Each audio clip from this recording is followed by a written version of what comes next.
3:03, and we have a few guests online already. I guess maybe we can, do you want to go ahead and get started now, Erica?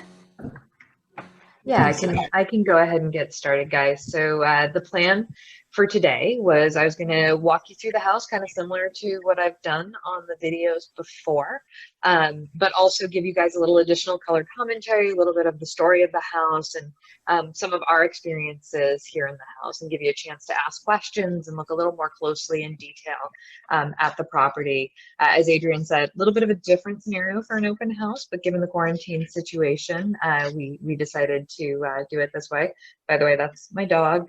Sorry we couldn't get her out of the house for this open house, but another benefit of the quarantine situation is that we can go ahead and do these things and have her present and not too disruptive to the process. So when we bought this house a little over 10 years ago, it did not look much like this at all, actually. So when we first walked in, there was purpley gray carpet on the floors. There was a wall between the living room and the dining room. There's heavy curtains on all of the windows and everything. It looked really, really different. And I stepped into this room and I saw this fireplace and these beautiful built-ins, and I could sneak peek the other built-in in the dining room through the doorway, and I could kind of see these doors in the dining room. And our realtor looked at me and said, "Well, what do you think?" And I said, "This is our house." And he said, do you want to see the rest of it? And I said, "Oh, I'll definitely see the rest of it, but this is our house. I just know it." So it was just love at first sight for me. These original hardwood floors, once we pulled up those carpets, one of the first thing we did was found these original hardwood floors. We had them refinished. They could probably use a little bit more love. We had them refinished about a decade ago, but they're still in pretty darn good condition. Really cool vintage detail I love to show off here. So they used to do this with these older floors where they would wrap the edge of the flooring around the room.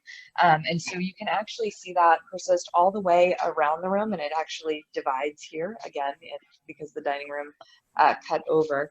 But when you come over towards the fireplace, this flooring detail continues. You can see right around here, little joint at the corner there, and then under the front edge of the rug here, it continues around. So you get that really beautiful vintage floor detail. The fireplace surround is vintage and original to the property. However, the fireplace insert is not. When we first bought it, it did have a gas fireplace here, but it was a square peg in a round hole. Whoever had put it in had just simply pushed it into place, and it had this rectangular piece that overlaid in front of this beautiful, beautiful stonework here at the front.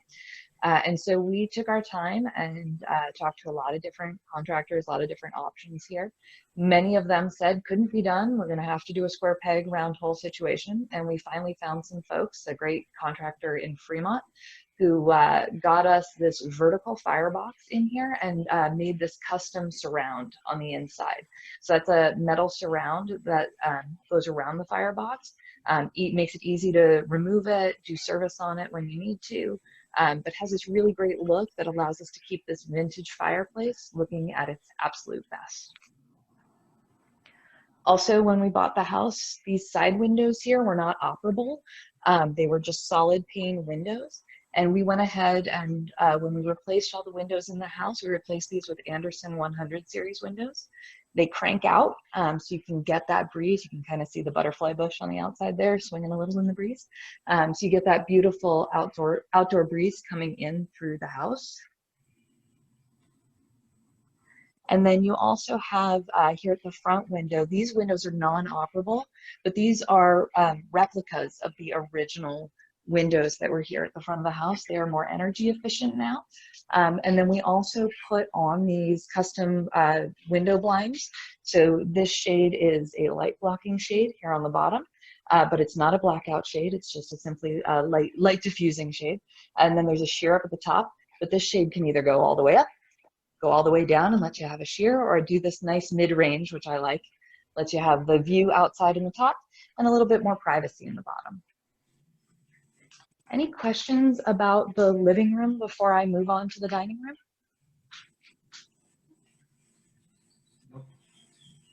No. If you guys could type up your questions to me if you want as well. Great. So also here in the living room, before I forget to mention, it's got a fan in here so that if you do want to get some air movement circulating through, you can definitely do that. And as I mentioned on my videos as well, that iron door has a glass panel that in-swings. It's got an insect mesh in it so that you can have that door open, get a nice cool breeze. We love it in the summer evenings. Get a nice cool breeze in from that bayside vista over on that way. So it's really, really a wonderful addition to the house there. All right, coming through into the dining room, you can see a sneak peek through the door of those 17 vintage roses along the driveway. This built-in is really the star of this dining room. This is kind of what drew me in when I first bought the house. It was painted originally when we got it, and I just gave it a fresh coat of paint. These are the original glass knobs. All of these drawers are operable. They're currently loaded with linens and china and all the things that they would have been loaded with back in the 20s as well. And these mirrors are the vintage original antique mirrors as well. Really great storage piece, really great discussion piece. It's a vintage part of the home that we just couldn't lose. Over here you can see one of our HVAC floor registers and a little more of that beautiful floor detail in the corner here. These registers, we spent a long time when we put in central heat and air to make sure that we would find registers that maybe weren't appropriate to the vintage of the house, but to the spirit of the house. And so we found these ones. They fit beautifully, and we also picked up a few extras. You'll find with a number of improvements we made throughout the house, we tried to be thoughtful about preparing ourselves for any future amendments we might want to make, additions we might want to do. So there's a couple of extras of those kicking around that would pass to the new owner as well. Funny thing about these doors, these are not the original doors. These are Anderson 400 series doors. I spent years trying to fix up the original doors, scraping paint, trying to restain them, trying to make them look as beautiful as they possibly could. And eventually I was convinced that we needed to go for something a little more environmentally sufficient for us, a little more able to keep the house warmer and cooler. So we went for these beautiful 400 series Anderson doors. They are custom sized, so they are meant to replicate the original look that was here. And there is this tray ceiling in this room as well. Interesting, so I mentioned there used to be a wall in here. We brought in a professional, so essentially right where this couch is, there was a wall separating the living room and dining room. Brought in a professional, put in a 14-foot beam in the ceiling, so it's nice and stable and secure.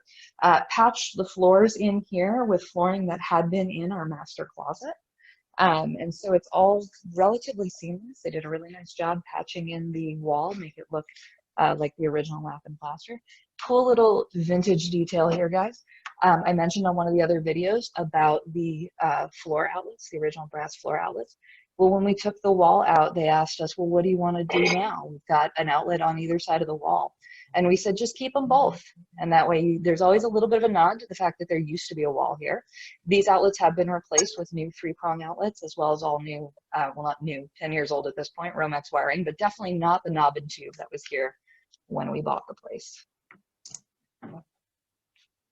Any questions about the dining room space?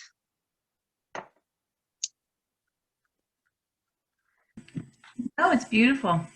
We love the built-in too, and the doors. The doors remind me of the French doors my mom had in our house growing up. So that is really attractive to me, and I love that you tried to fix them up. I love that I tried to fix them up. I wish I hadn't spent so many years trying to fix them up before going for the new ones, because the new ones have definitely made a big difference. I get it. I'm like that too. You know, I fall in love with something and I want to fix it up, but you did your best. Had to make a good run at it. All right, let's head on through to the kitchen. So this kitchen looks nothing like it did when we bought the house. This wall right here used to be a doorway into the second bedroom. It had a door here and a door in the hallway. So it made a nice little runaround for the dog, but not really useful as a bedroom with an opening here.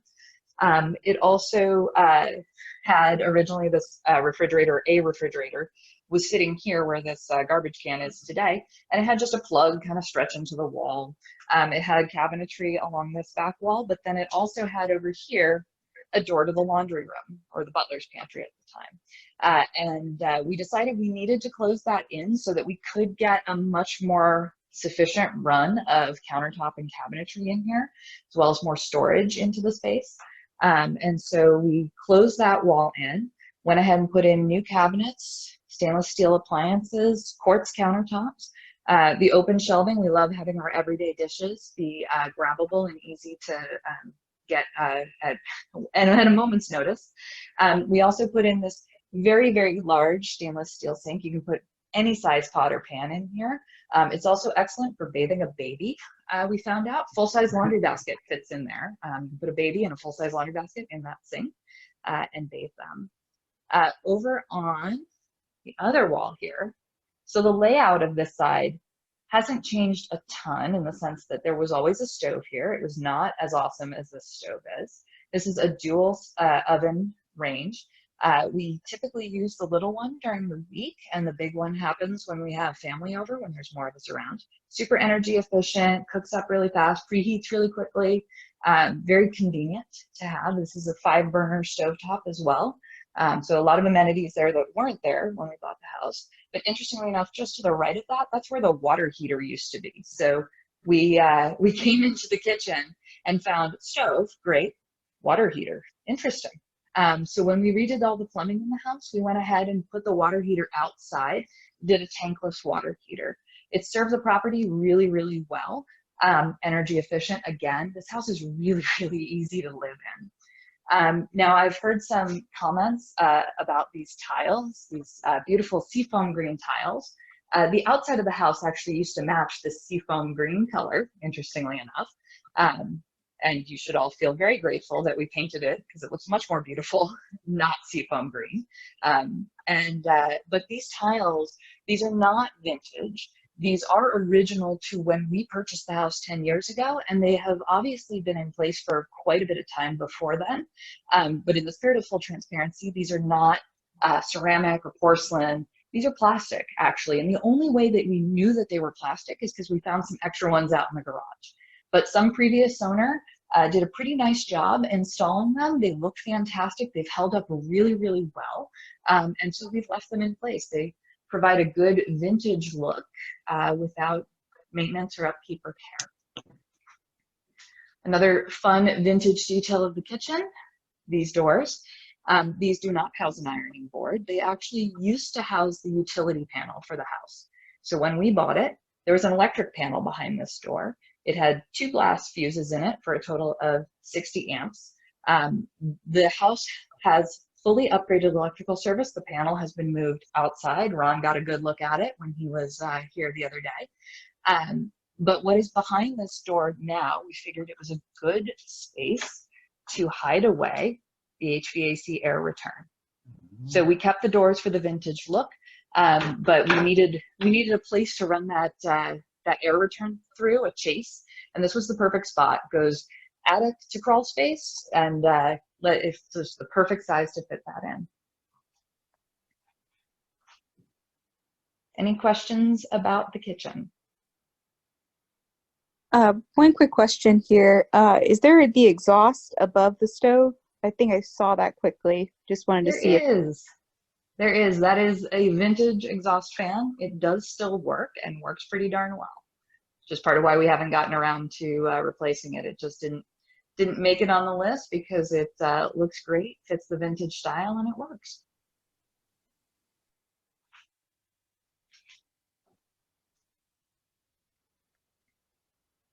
All right.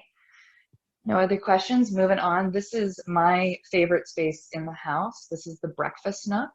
I'm getting a little bit of backlighting in here because we're getting so much great afternoon light in here. It's one of the rooms we've done the least with. We basically put a new light fixture in, did some window treatments in here. Of course, replaced the windows with those Anderson 100 series.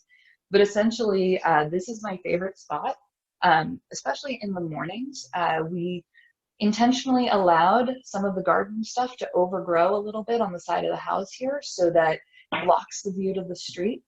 Can't really tell it's hidden in the overgrowth here, but there's a bird feeder right around here that you can filled with birdseed. The birds love it. It's a beautiful place to have a cup of coffee in the morning, cup of tea, watch the birds, enjoy the view of the flowers along the driveway. Definitely a favorite spot in the house.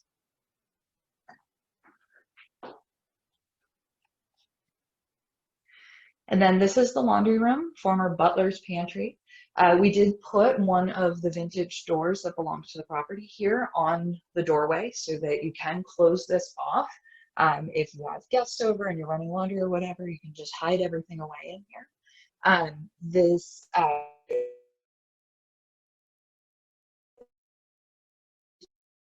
The cabinets here are the original 1927 cabinets. Excuse me for just a minute, guys. I'm going to drop off my Wi-Fi.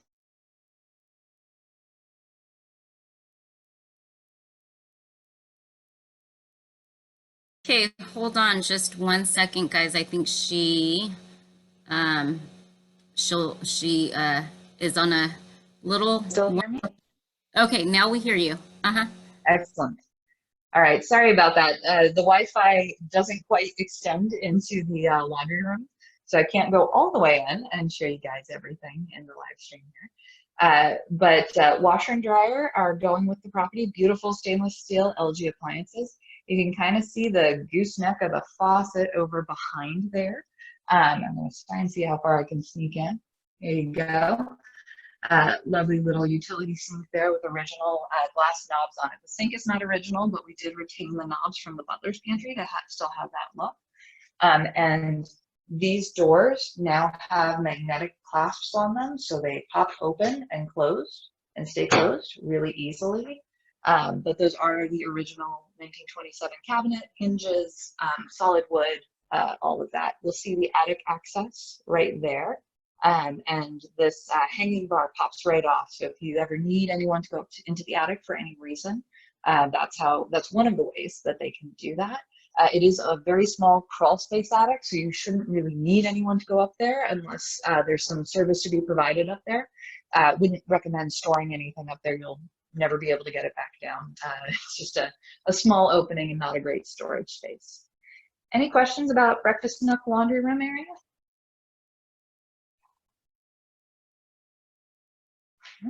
All right. Moving right along, we'll hit the back hallway since we're here. So in this back hallway, we replaced the original door with a full light glass door, getting you a really great view into that backyard, bringing a ton of light into this hallway. Put the shoe cabinet in, that's going to stay with the house as well. We did put those original crystal glass knobs from the butler's pantry. Came out here to be a part of that. And then we also put this hook rack in. Actually, the wood itself was here and original, but there were no hooks or anything. So we went ahead and installed hooks so you have a place to drop your coats and bags when you come in.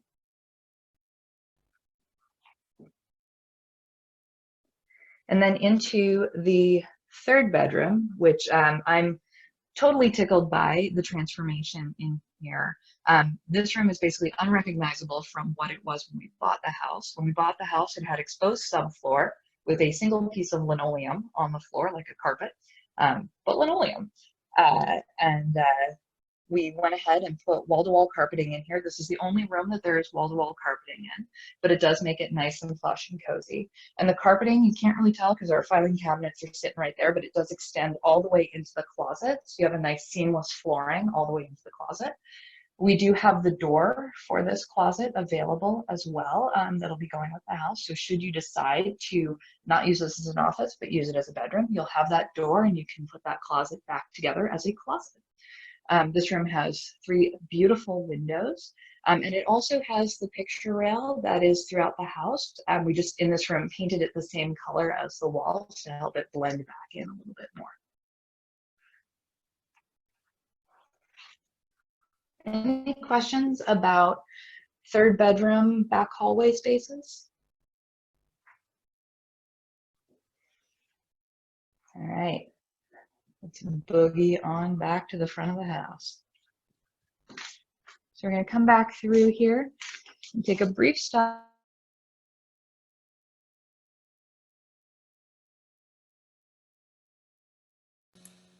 Okay, the connection, Erica, I can't hear you.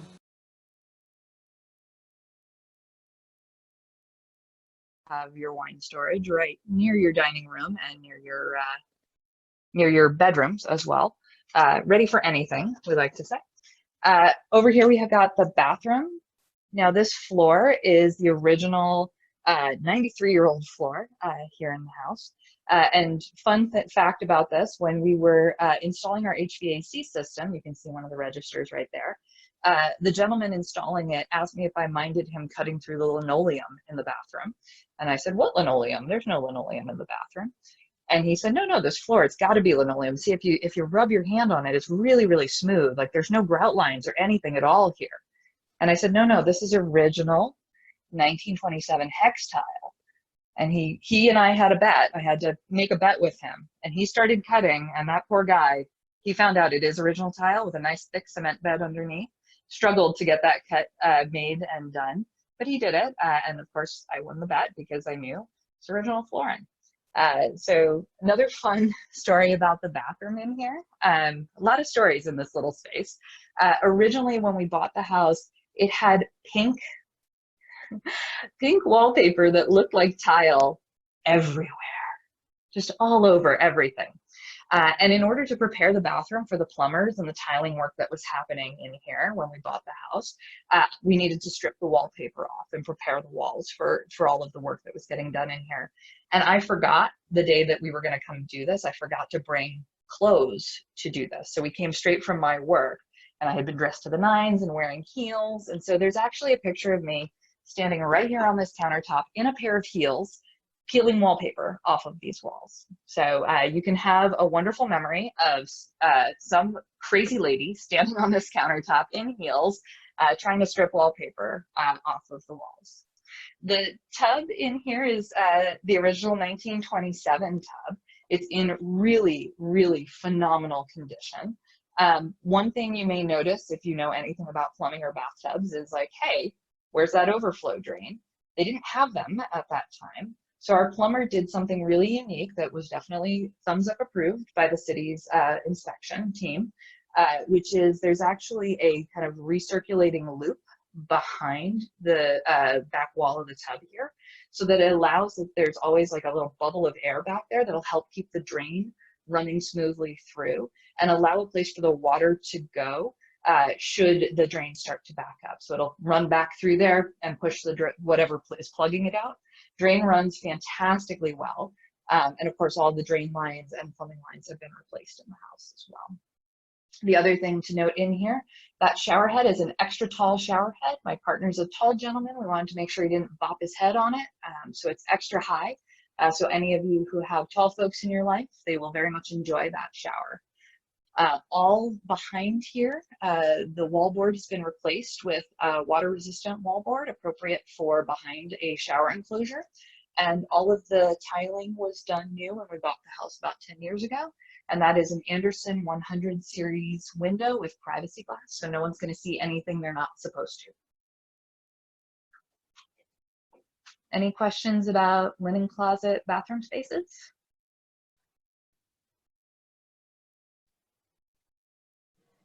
A quick question about the sink. Yeah. So is the sink, is that a stone sink, or is that kind of like a faux stone on the sink, or? Yeah, so this is a linoleum product, I believe. It's a linoleum vanity top. So it is not a stone product at all. This is actually what was here when we bought the house 10 years ago. This is one of those cases where it looked great, functions really well. It wasn't any strong reason for us to replace it, given that we were spending our time and our money elsewhere in the house. So we just went with it, and it looks great and holds up really, really well. Thank you. Yeah. Right. Moving on into one of the bedrooms. So this is that second bedroom where there used to be a doorway through into the kitchen here. You can see it is now completely closed in, and you can't even really tell that there was ever a doorway there at all, especially when my shadow gets off of it. Really a much more functional space in here with that door closed in. And this is a really good sized bedroom. We had a pretty big debate when we first bought the property around which bedroom we would make ours. The front bedroom won out because it's got the better closet, but it was really close because this is a really, really good sized room. This room also has that Anderson 100 series windows you find throughout the rest of the house, and it has custom blinds. This is a blackout shade with a sheer up above on this window here. And then cool thing you might notice in here, window, door, window, door. When this was a swing door with a knob, people thought it went to the outside, that you would open it and there'd be like steps down or something. This closet is actually cantilevered off the side of the house. Really interesting architectural detail. You can kind of see the bottom of it there. The closet in the third bedroom is attached to this, so it is one cantilevered piece off the side. And the reason it's cantilevered is because even in the 20s, this would have encroached into the easement to the property line of the property next door. But it's a really cool design detail. It's held up really, really well over the years.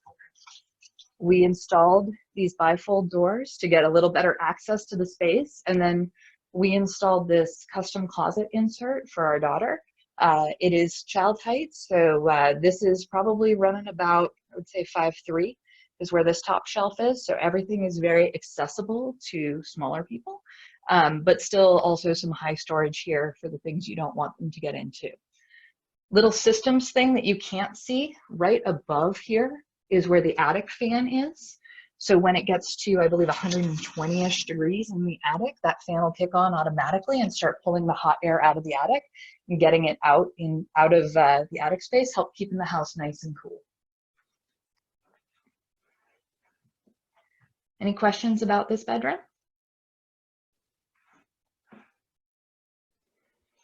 All right, moving on.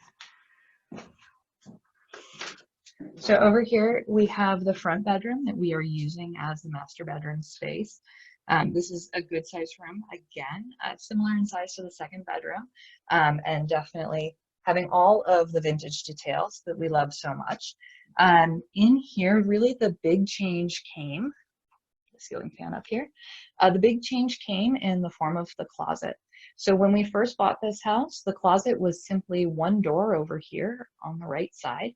And then you had to kind of shimmy yourself into the closet and slide left in order to be able to reach any of your stuff that was over on the left side of the closet. So the big change we made in here is to open this wall up and allow for a double-sided access. And then we put built-ins into the closet to make sure that we could keep as much as possible in there rather than just a bar straight across. I'm going to reach in here and turn on these lights. We also put LED lights in. So you have a ton of storage in here.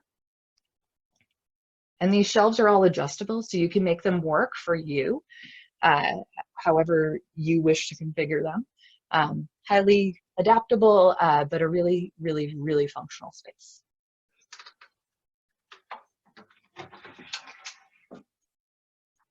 This also has that beautiful vintage window up here at the front and the custom blinds on them. So this does go full blackout in this room with these blinds. You just take this blind up and down, take this one up, and at nighttime it's beautifully dark in here for sleeping. Any questions about the master?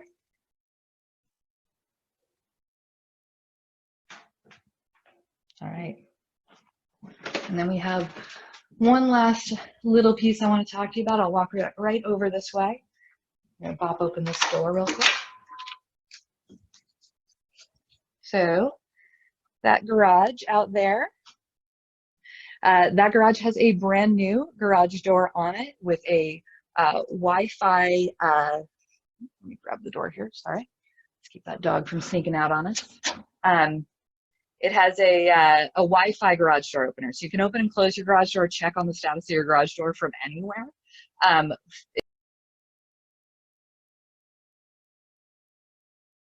Well, fun about 8 years ago, we pulled up from having spent the day away and found the entire front half of the garage roof in the backyard.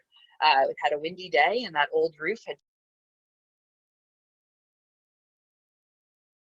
the roof replaced, had new gutters put in, and at the same time, we had a bit of internal retrofit done on the garage. So inside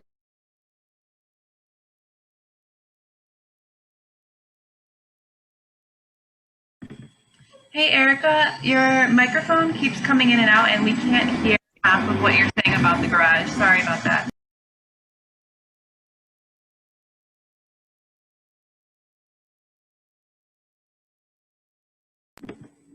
Yeah, you're still on mute, Erica, so we can't hear you. Sorry.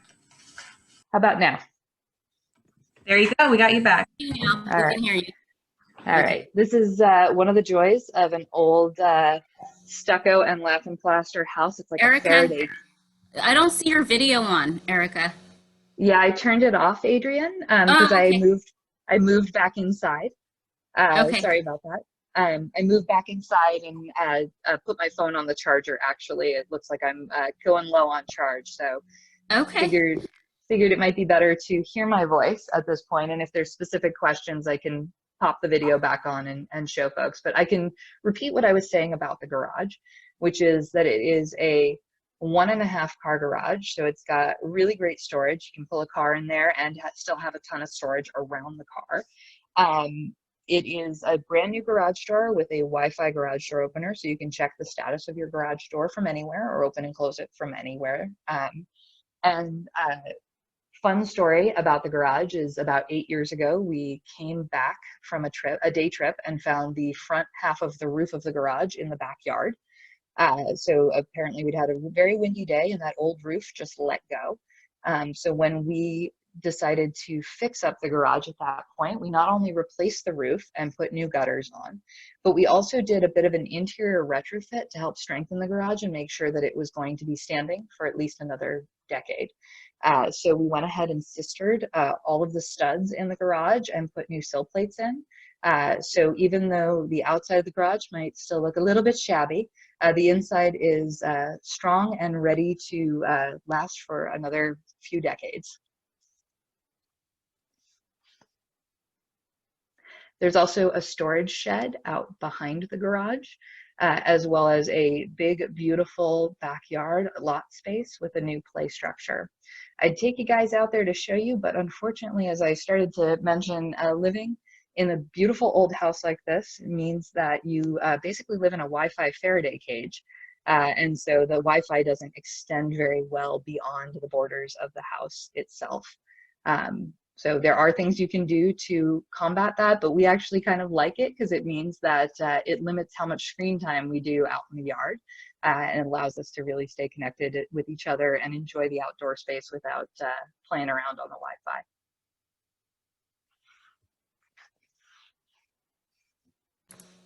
All right. So does anyone have questions at this point? I'm going to have, if not, then we'll have Ron, who was the home inspector for the property. He just inspected the house on Monday. Or no, was it Tuesday? No, it was Monday. So it was this Monday he inspected the home. And we have him on here as well to do a recap of what he found on the property. But first, if anyone has questions, let me know right now if anyone has questions for Erica.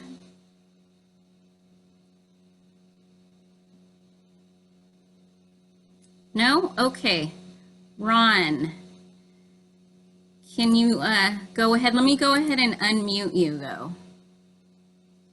Okay. Hi, you hear me? Yes, hi. Yeah, thank you, guys. Thanks, Erica, for that great explanation. But yeah, definitely. So I did the inspection on Monday, and it was a full extended home inspection. And what we do is basically check everything from throughout the whole house. And what I don't want to bore you guys with a lot of technical details, but a lot of the details are in our report. It's about 35 to 40 pages. But what I have to say about this house is that, knowing, what we do is when we go into a house, we prepare mentally what to expect. And with the 90-year-old house, there's already, things going through our minds that we need to check. And one of the biggest things is if the house is more than 50 years old, we really look at the structure of the house, both underneath, outside, and from the top. So basically the whole exterior is what we really focus on. And I think with this house itself, what really surprised us was, when I was down in that crawl space, it was really clean for a house of this age, right? So that's how I kind of look at houses is you set expectations. If it's an older house, this is what you're supposed to expect. And a lot of that, I couldn't find too much of it. As you'll see in my report, I was down in the crawl space. What I really focus on is, how structurally sound it is. And what if there's any evidence of leaks, if there's any evidence of insects, termites, and whatnot. And and I definitely found some some evidence of past moisture intrusion. But that's just something that for a house of this age, where we are in the Bay Area, it's almost normal to have that. But when I detect an issue like that, I also kind of look at whether or not this is going to affect the structure or any of the the mechanics of it, and definitely it didn't seem that way. So when I was down in the crawl space, it looked great. And then what was really surprising was when I got up on the roof, to see a whole array of solar panels, but also the asphalt flat rolled roof was also in really good condition. And you can also kind of verify that with the siding of the house. Stucco siding, there's really well kept. As I'm going through the house, I'm trying to find something wrong with it because of the fact that it is 90 years old, and you really want to make sure that you don't miss anything, right? And I think from that perspective, it really caught me off guard. It was a surprise on the upside. Let's put it that way. And then anything else, I was looking through my report, it was all very, very, very minor kind of maintenance, cosmetic, handyman stuff that, if you really are really particular about having something fixed or something particular, that you can also get done. But I think Erica and her partner did a really good job in terms of upgrading what was necessary, which was, the electrical panel, which we always care about.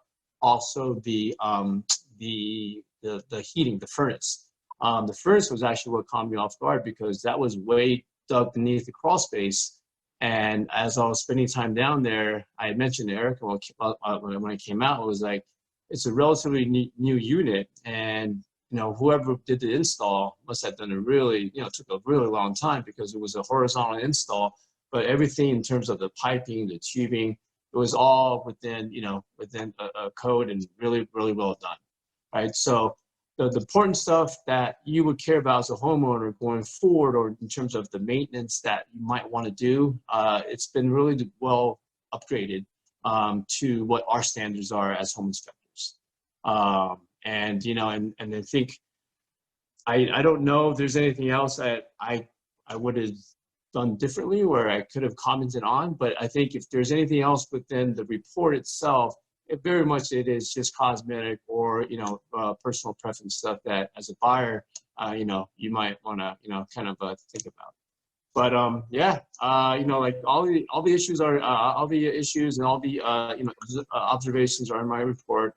And as anyone that's looking to buy the house or looking to or becoming a homeowner, you guys are more than welcome to reach out to me. My information is on there, and I'm always open to answer any questions that you guys might have. I have a question. Sure. I was looking at the pest inspection report and I realized you did the home inspection, but I noted on the pest inspection report that there was a note of cracks in the foundation. Did you observe that as well? And can you comment on that at all? Yeah, you know what? I did not see any cracks on the foundation. It would, because it's very much a rectangular kind of thing. I didn't really notice anything. Not sure. I didn't get a copy of the termite report, but when we do notice cracks, we would note the crack itself, but we also would tell you exactly whether or not it's a hairline crack, if it's something that you should be worried about. But if it's only one crack at a specific angle or a specific section of the house that's not, extended throughout the house, that's not something we worry about per se, and it also depends on where your house is and where the geographical location. For example, this is pretty much on a flat surface, even though it's a raised foundation. But if it was more so in the hills or slanted slope, then that would probably be a little bit more concerning, right? But given that everything else in terms of the joists and everything else was in line, there wasn't much that we would be concerned about. Okay, I had two more questions, again, from the pest and termite inspection that you might have also noticed in your own inspection. I'm finding here saying marginal faulty grade level has allowed fungus, subterranean termite, drywood termite, and wood destroying beetle damage to the substructure framing members, and the recommendation is to replace portions of the foundation with a steel reinforced concrete foundation. So that seems pretty extensive. I'm wondering, did you also note this? Yes. And can you comment, because it's not included in their estimates, it's saying that you would have to investigate further.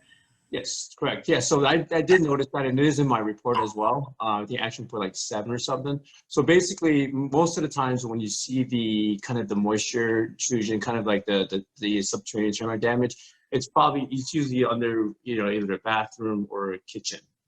And we did observe that, and then we did note that as well. But they definitely, our recommendation was to have, you know, more of have another specialist take a look at it. But it does, for my professional opinion, you know, it doesn't need to be replaced completely. It probably needs to get reinforced because the prior, most likely there was a prior leak back in the day.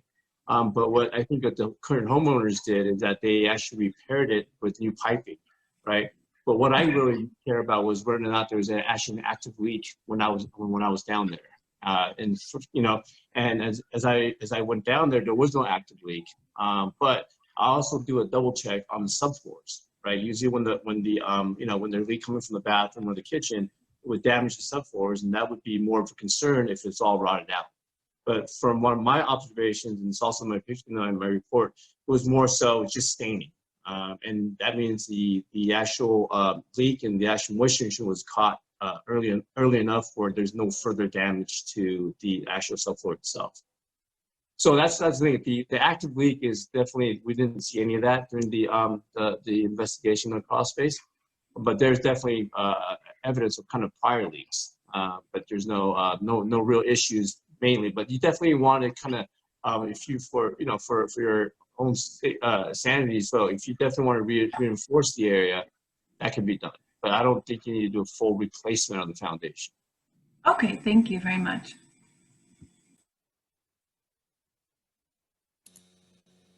All right, did anyone else have any questions?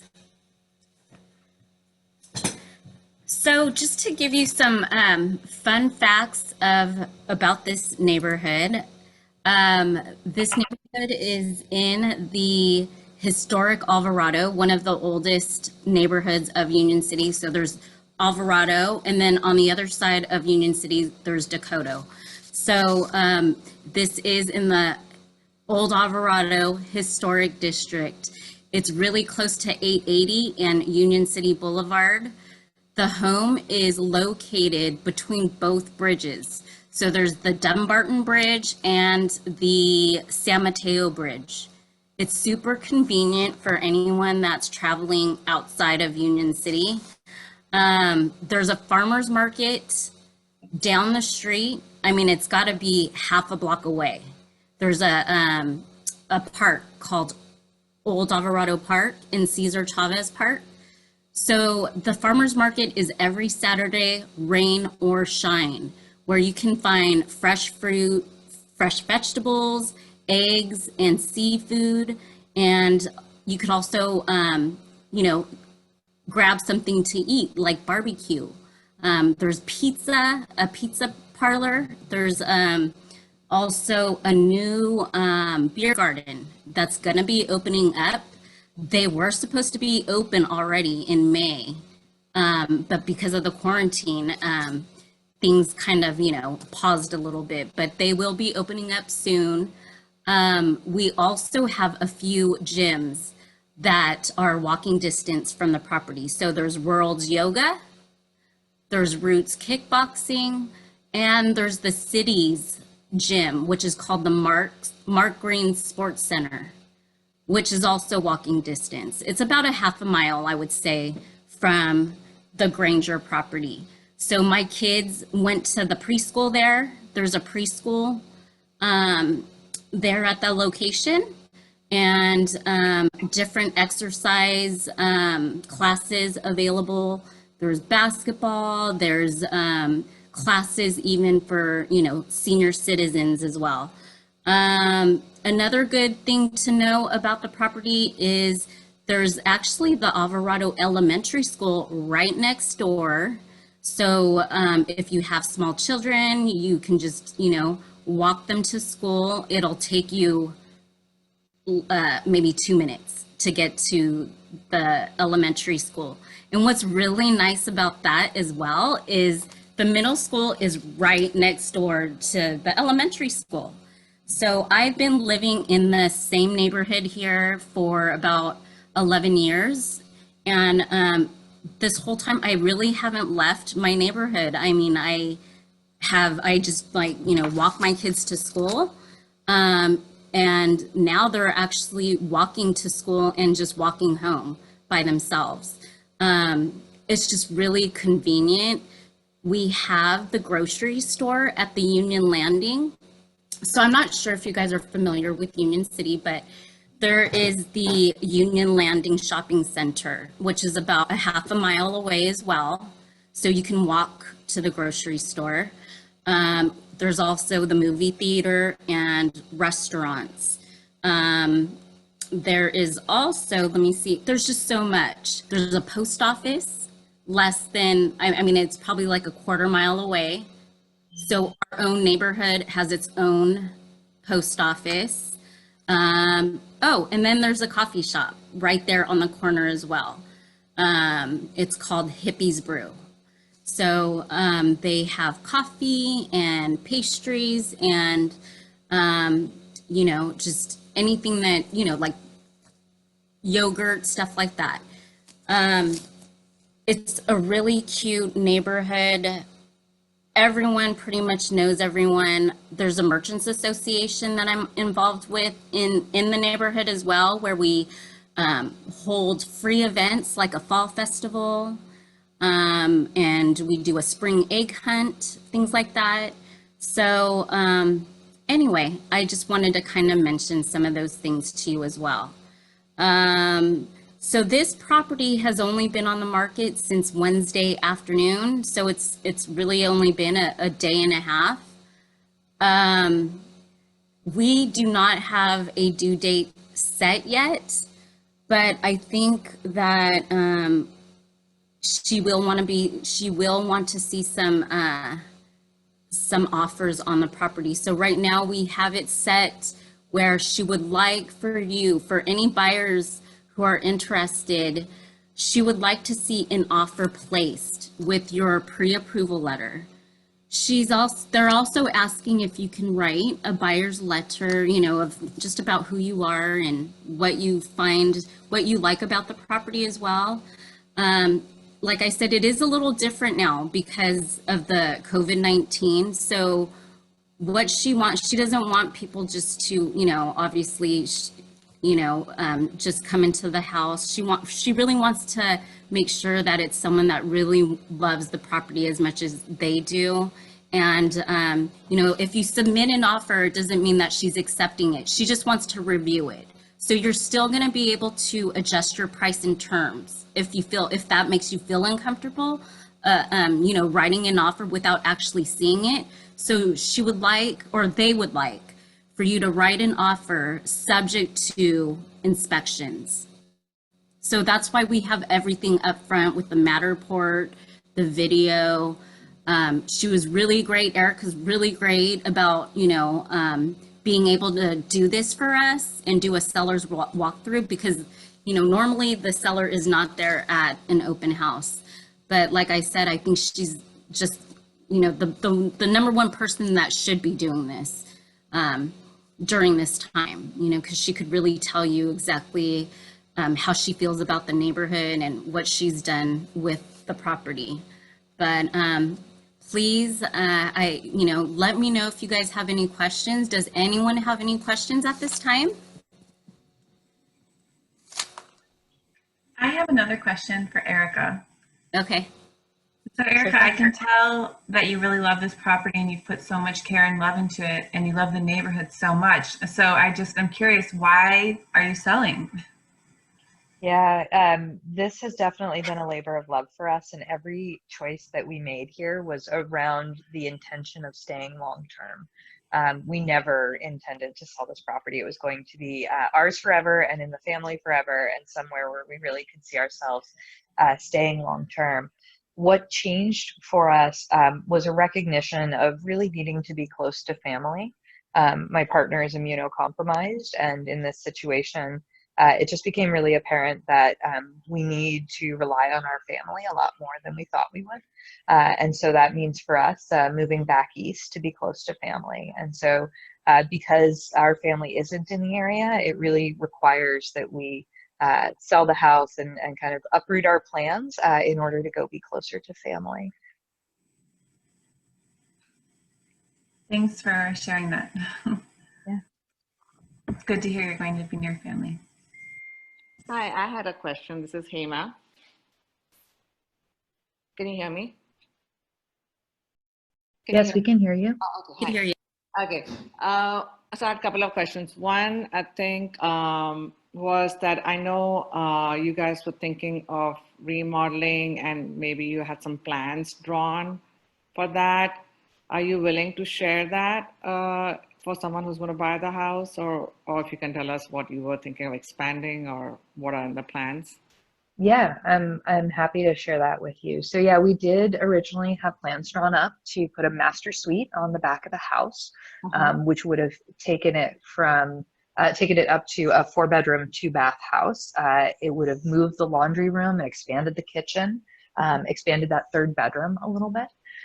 Those plans, I'm still speaking with the designer about whether or not those plans are transferable, but we can make the sketches available if to the buyer if they were interested, and they certainly can. I'm certain the designer would be happy to work with the new buyers on making those plans custom for them and something that would be just right for them.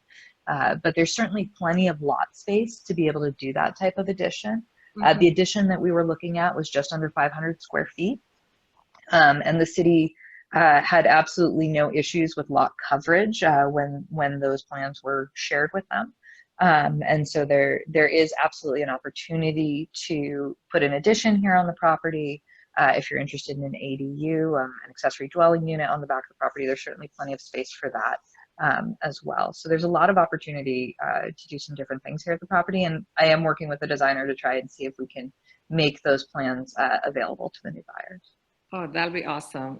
So there, because it's in the historic district, I think I already cleared that with Adrienne, but there's no restriction on expanding because it's not in the historic library, I guess.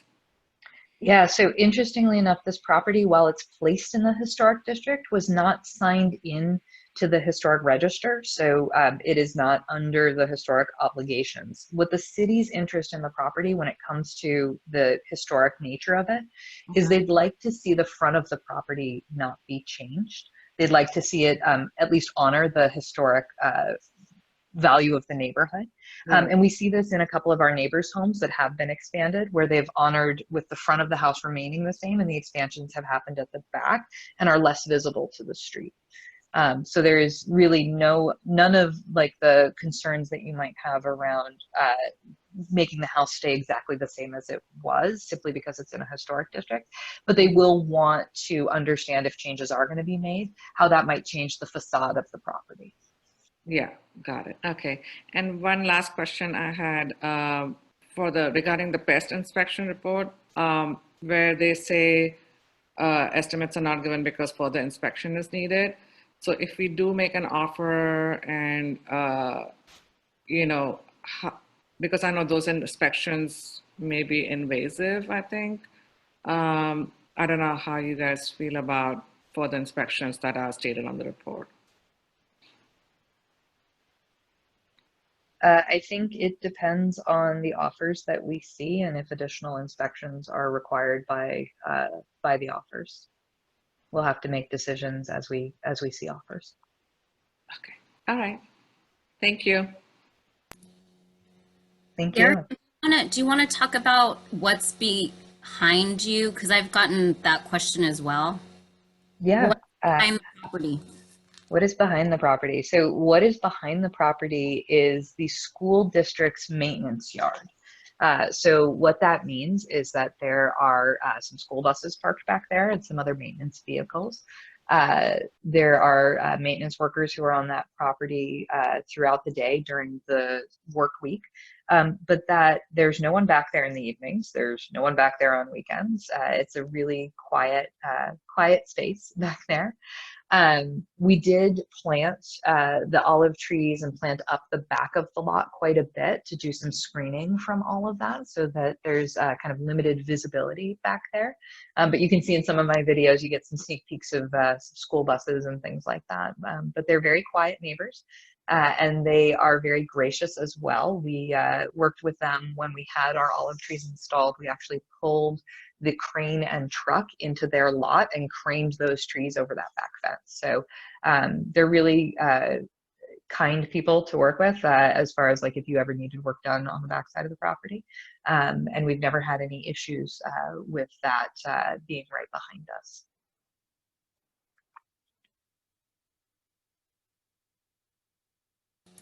All right, did anyone else have any questions about the location or anything else? I think she did a really good job with her stories that we posted on the website. I know she did one for the vintage roses for all the home systems that were replaced. I think she even did one for the neighbors, the location, and I will be posting this open house on the website as well if you want to watch it all over again. And did anyone have questions about the process of how to actually finally see this property, or is is it pretty self-explanatory? I mean, I let you know that she wants to see offers. They want to see offers. It's not, it's not something that she'll accept yet. It's just reviewing offers. And then you still have a chance to change the terms or the price. She just wants to make sure that anyone that comes in to the house at this point are serious buyers. I had a question. Okay. Of course, I think I understand, but just to clarify, you said you can change the terms and price, but we can also completely back out if we decide to after we see the property. Right. Right. Because this house is so unique and rare, Uh-huh. People just want to see what's inside. Right. And so that's why we did the Matterport and all the video. And I asked Erica to record her own videos